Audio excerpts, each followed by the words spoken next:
Hello all, Rick here. So this was the final episode of Star Trek Discovery overall.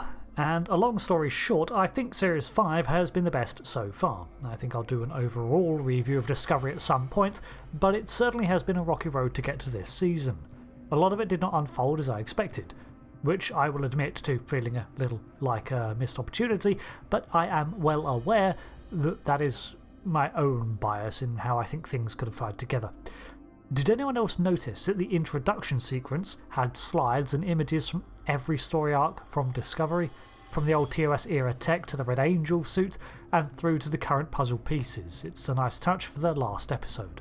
So, let's get started with the goal of the whole thing, the Progenitor's tech and lore.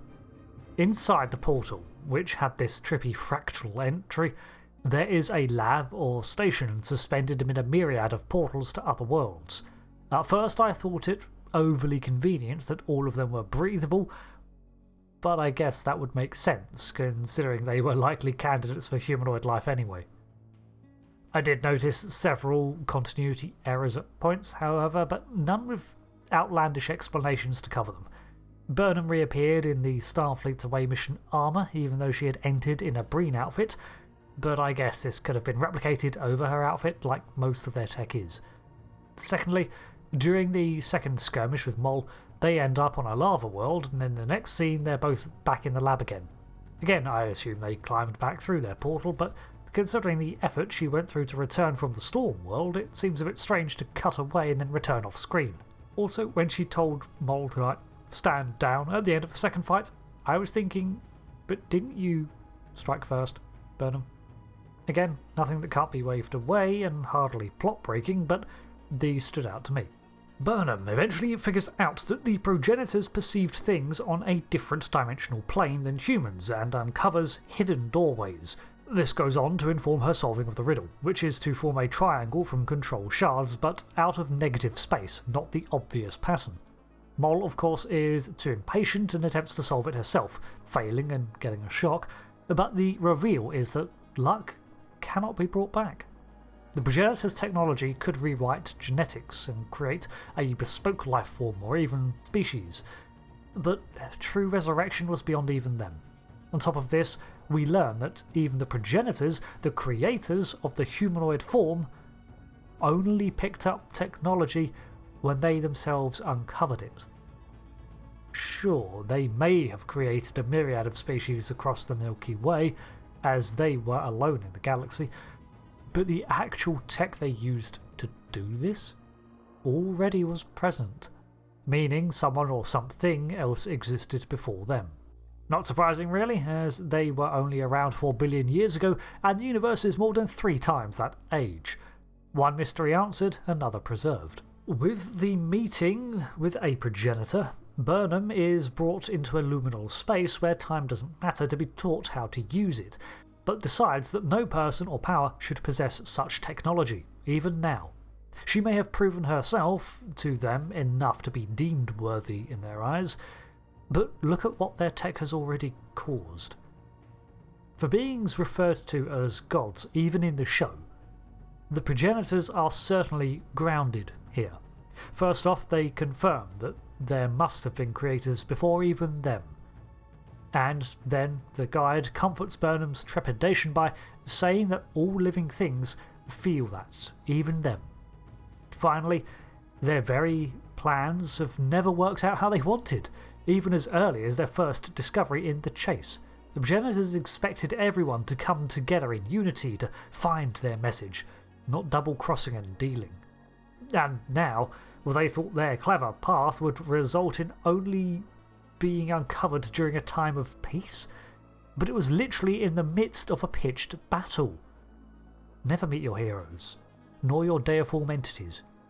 They're surprisingly naive, which I guess is due to the fact they had no experience with other sentient life. The various biomes were wonderful to see, especially the final one, although I would have liked to have seen even more.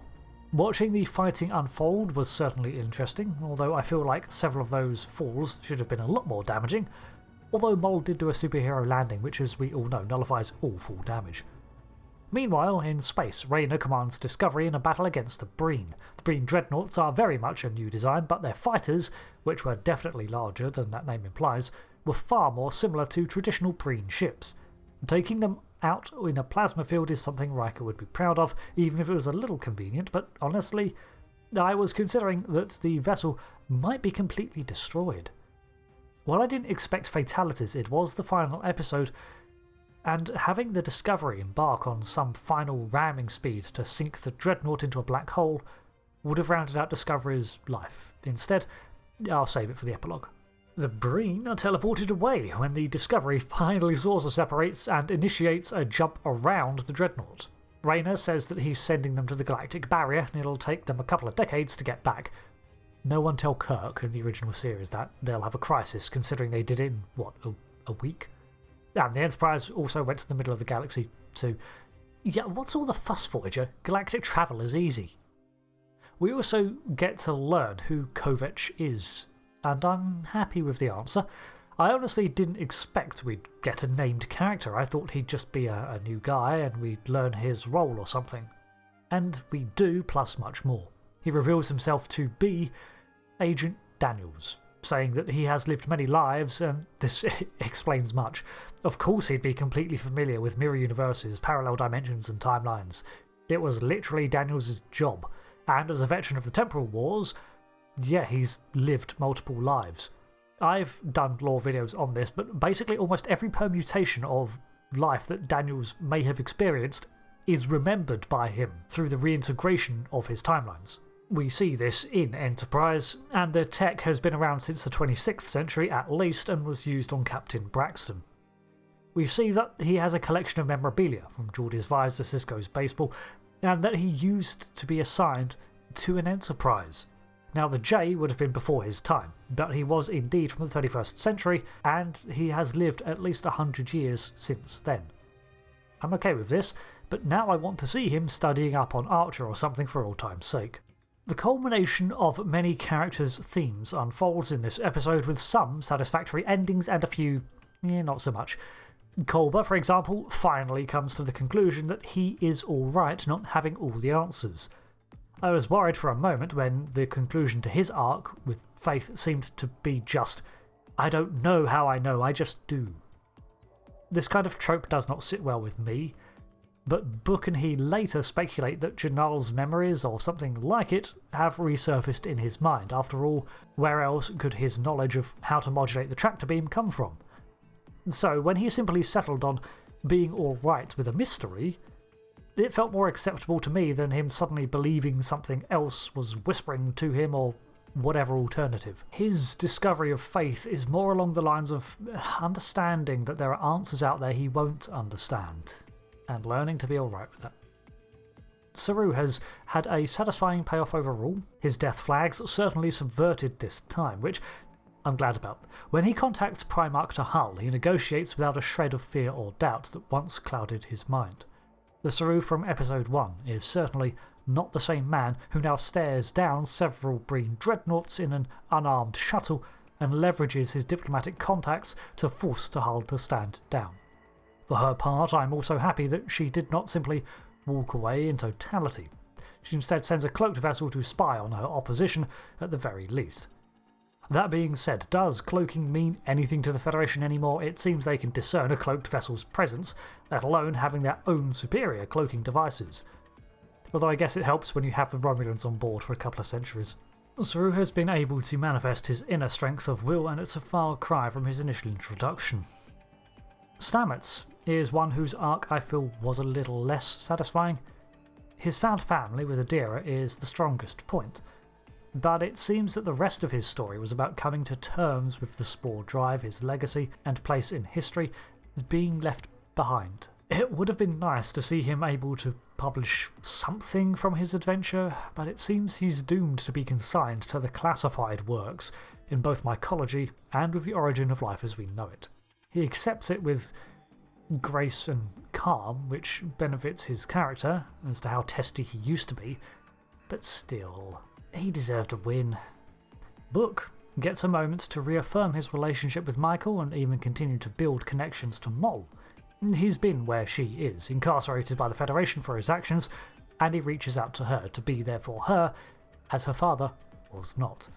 On top of this, he gets to plant the world root tree in a new home, ensuring that a significant part of Kwejian lives on. He's lost almost everything, so what he does have left, he's never letting go of again. And Burnham, well, I'll touch on the epilogue separately. Her arc was pretty much completed last part, I think, with this episode pretty much being a validation of what she's been through in chasing the Progenitor's legacy. The only outstanding thing left for her was to reconnect with Book properly, and she gets that after it all. When all is said and done, she cites the Vulcan mantra of infinite diversity and infinite combinations as the attempt and result of the Progenitor's creation of life, pulling from her roots to inform her present, and I'm reminded of how far her character has evolved. She disposes of the Progenitor's tech because even in the 32nd century, there's so much left to discover, and why create new species, new life, when there is already so much, and the potential for misuse is so dire. I had a feeling this would be where the eventual result was. I couldn't see the UFP seizing the reins on life itself, so dropping it into the black hole was the correct call. Back to lighter notes. The marriage scene between Saru and Tarina was fun, and the drip. Again, the outfit department knocks it out of the park, and man, do I feel bad for Starfleet dress codes when everyone else gets to dress up. Still saying that, we get a cool epilogue too, with Burnham in some fantastic attire. Set at an indeterminate amount of time later, maybe 30 to 40 years, we get to see what became of Book, Michael, and Discovery.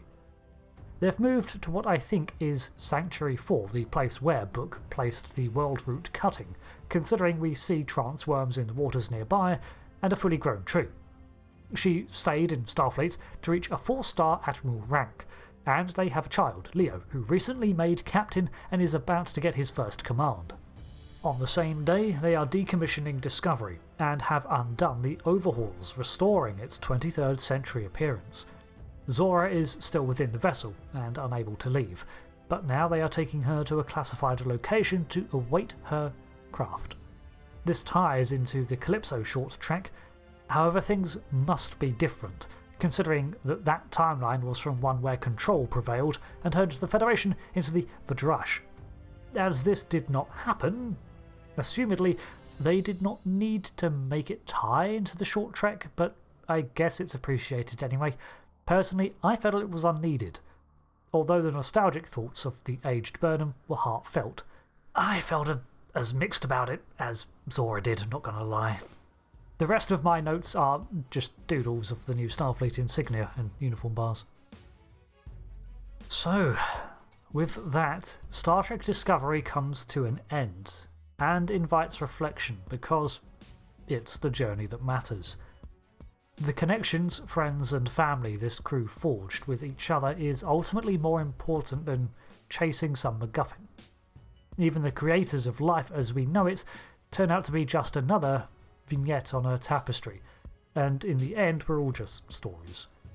Discovery was not always a good one, but arguably I think each season improved upon the last, and it grew into something more than it started. The finale nailed it, not only as a summary to the series' long arc, but as a conclusion to the Star Trek that reintroduced the series after so long away from the small screen. What small gripes I have with Series 5 are overall unimportant in comparison to what it was attempting, because ultimately this was the first series of Discovery that I walked into every episode without doubts. Considering where the series began, that is a hell of an achievement, and I'm glad this crew ended on a high. So, until the next time, thanks for watching my breakdown on episode 10 of season 5 of Star Trek Discovery, Life Itself.